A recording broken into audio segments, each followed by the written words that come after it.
A propósito de la decisión que ha tomado el Senado argentino, que ha rechazado la posibilidad de legalizar el aborto en Argentina. Fue un debate larguísimo que se extendió pasada la medianoche.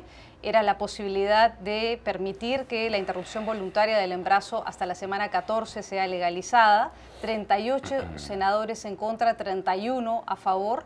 Hubo varias intervenciones, muy dramáticas algunas, otras cuestionables, pero que reflejaban básicamente las posiciones que hay en la calle argentina en este momento. Aquellos que piden una solución para la práctica que se está haciendo de manera peligrosa del aborto, en condiciones de mucha precariedad, y para aquellos que expresan un rotundo no en contra del aborto, reflejado un poco en sus creencias religiosas. Señalan los que están en contra del aborto que el proyecto de ley que venía de la Cámara de Representantes estaba limitando las libertades de conciencia y el derecho a la vida, y ambas posiciones han quedado reflejadas en esta votación.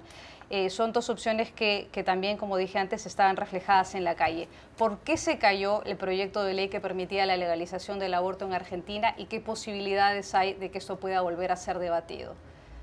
Bueno, te respondo a la primera pregunta, la segunda pregunta primero. Creo que el aborto va a ser ley en algún momento.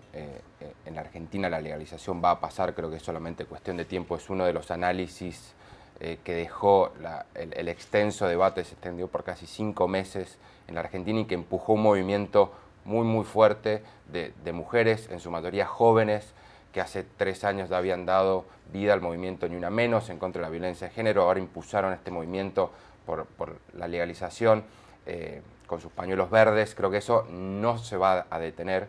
Es un movimiento demasiado fuerte que en algún momento va a terminar en la legalización del aborto. Ahora, es muy difícil legislar sobre derechos reproductivos en América Latina. Es una región que está muy retrasada respecto del resto de Occidente en términos de igualdad de género, en términos de derechos reproductivos para la mujer. La Iglesia todavía tiene muchísima influencia política. Esto también se vio en el último tramo del debate sobre la legalización del aborto en Argentina, en el cual la conferencia episcopal, un poco el brazo del Papa Francisco en la Argentina, tuvo un papel muchísimo más decisivo, muchísimo más público, un perfil mucho más alto en el debate del que había tenido al principio, cuando el proyecto pasó con una votación muy ajustada la Cámara Baja en el Parlamento. Segundo, el aborto es también muy difícil legislar porque es un tema que polariza muchísimo. Eso se vio en la Argentina, donde despuntaron, por un lado, el movimiento a favor del aborto seguro, legal, gratuito, y por otro lado, el movimiento a favor de salvemos las 2 vidas con los pañuelos celestes, no eran celestes contra verdes. Esa grieta ideológica que está presente también en otras sociedades del mundo, quedó muy a la vista en la Argentina. Y creo que toda la dirigencia política, el presidente Mauricio Macri y su coalición Cambiemos, junto con la Unión Cívica Radical, el peronismo y también el frente que lidera la expresidenta Cristina Kirchner, perdieron una oportunidad histórica de tratar de buscar un proyecto, de tratar de consensuar una ley que de alguna manera ayudara a unir la grieta, a sabiendas de que nunca se va a terminar de conformar a uno y a otro lado. Pues digo, quienes se oponen al aborto se van a oponer al aborto bajo cualquier circunstancia, y quienes están a favor del aborto van a continuar con su tarea de activismo, van a continuar con las manifestaciones y van a continuar con su reclamo hasta tanto el aborto sea legal, seguro y gratuito, como aspiraba el movimiento. Por último, quiero decir que reconocer, ¿no?, la tarea de miles y miles de mujeres que contaron sus historias de vida, se animaron a salir con muchísimo coraje a revelar sus historias de abortos clandestinos, y hoy hay personas que obviamente están alegres en la Argentina porque el aborto no pasó. Yo no soy una de ellas, realmente esperaba que la ley pasara.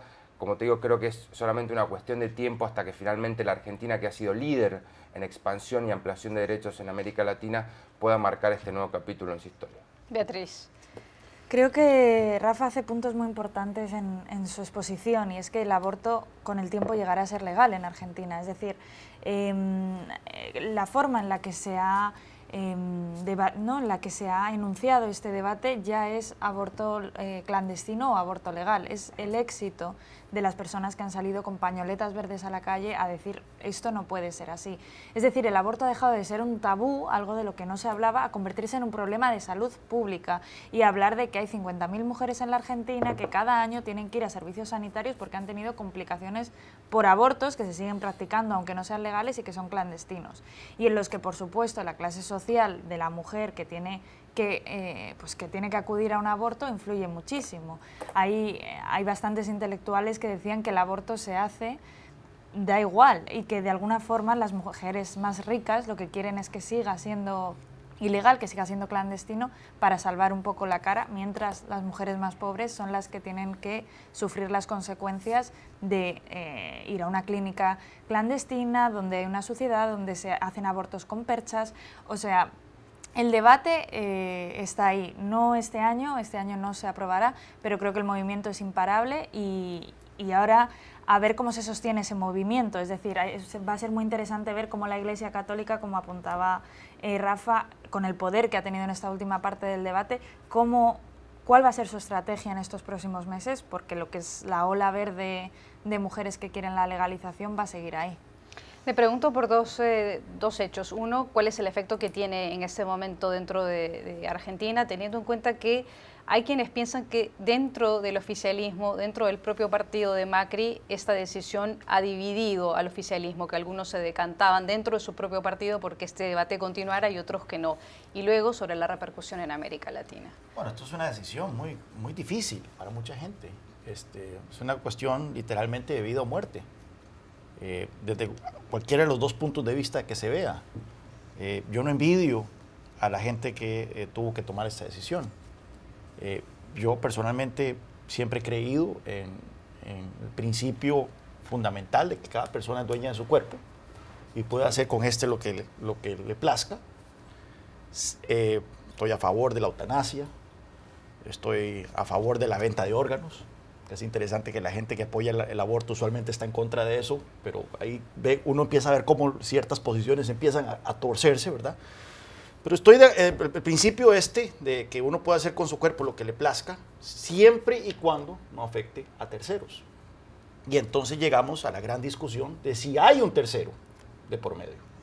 Y es una discusión que no debería tener tintes religiosos, sino que debería tener tintes científicos y éticos. Y esa es una pregunta que ha marcado el debate del aborto por décadas. ¿Cuándo empieza la vida humana? Empieza desde la concepción, empieza desde el desarrollo del sistema nervioso. Bueno, es una discusión que yo, sinceramente, le soy muy honesto. A mí me encantaría estar a favor del aborto. Pero no puedo conciliar ese elefante en el cuarto que es que puede haber una vida humana de por medio que está siendo sacrificada. Así que por eso yo espero nunca tener que estar en esa posición en la que estuvieron estos senadores argentinos, porque sin duda sería una decisión que me torturaría en lo personal. Uno de los senadores, precisamente Fernando Solanas, que también fue director de cine en algún momento, hizo una intervención que me llamó mucho la atención porque él habló con nombre propio sobre la experiencia que a él le tocó de manera personal al tener que tomar una decisión cuando su enamorada de 18 años tuvo que practicarse un aborto y casi se muere. Y él recordó ese episodio de su vida y dijo: yo no quiero que las futuras generaciones tengan miedo, vivan con temor, y lo dijo expresamente. ¿Qué repercusiones tiene políticas en Argentina en este momento, teniendo en cuenta que hay una división dentro del partido de Macri, unos a favor y otros en contra? Bueno, es interesante porque el debate del aborto generó una transversalidad política nunca antes vista en la Argentina, ¿no? Donde hubo coincidencias entre senadores y diputados de la coalición de Mauricio Macri, de Cambiemos, del radicalismo, del PRO, con el peronismo y con el frente que lidera la expresidenta Cristina Fernández de Kirchner. Ahora, hay una pregunta que después de estas votaciones surge naturalmente, es quiénes son los ganadores y quiénes son los perdedores, ¿no? El gobierno ha tratado de mostrarse como un ganador por el mero hecho de que habilitó el debate, ¿no? El presidente Mauricio Macri ayer dijo, no importa el resultado, gana la democracia porque se avanzó el debate, el país dio un paso hacia la legalización del aborto, se permitió una discusión muy rica que tuvo de todo. Y por el otro lado, hay otros que dicen que no, que como el presidente Macri no lideró en este tema, ¿no? Que como no se puso al frente, sobre todo después de la votación a favor en la Cámara Baja en diputados, ¿no? Macri eligió mantenerse equidistante respecto del tema en vez de liderar y decir, no, bueno, los senadores tienen que buscar un proyecto ahora de consenso, tienen que sacar este tema porque ya la Cámara Baja ya le dio luz verde, hay un reclamo social muy fuerte en la calle que tenemos que atender. Entonces, este proyecto de alguna manera, con alguna variante que genere algún consenso, tiene que salir. Macri optó por no hacer eso, entonces algunos están diciendo que eso le va a costar, sobre todo dentro de su coalición urbana, la ciudad de Buenos Aires, ¿no? Donde la clase media porteña tuvo un papel muy, muy fuerte en las manifestaciones callejeras que se vieron tanto a favor como en contra, ¿no? Después, la presidenta Cristina Kirchner, durante 8 años que fue mandataria, nunca permitió que se debatiera el aborto. Lo cajoneó, lo enterró. Y ahora dijo que ella cambió de opinión a partir de las manifestaciones y las expresiones de miles y miles de mujeres jóvenes, ¿no? Bueno, algunos también creen que lo suyo fue simplemente mero oportunismo, y que por lo tanto no se puede ahora colocar como una defensora feminista de los derechos de la mujer cuando tuvo la oportunidad de legalizar el aborto porque tenía mayoría en ambas cámaras del Congreso. Y simplemente un orden suyo hubiera permitido que esto saliera hace años. No lo hizo. Con lo cual no está claro cómo queda el marco político entre Granados y Peroles. Sí me queda a mí muy claro, que la clase política se alejó de la gente. Porque, como dije, hubo un reclamo social muy fuerte. Se vio en la calle, se vio en las redes sociales, se vio en las discusiones en los medios, y ese reclamo queda desatendido, ¿no? Y me parece que cuando la clase política no responde a las demandas de la sociedad, genera una brecha que le hace daño a la democracia. Y ese creo que es la gran oportunidad perdida en la Argentina, que además hubiera significado, creo yo, un efecto dominó para el resto de América Latina.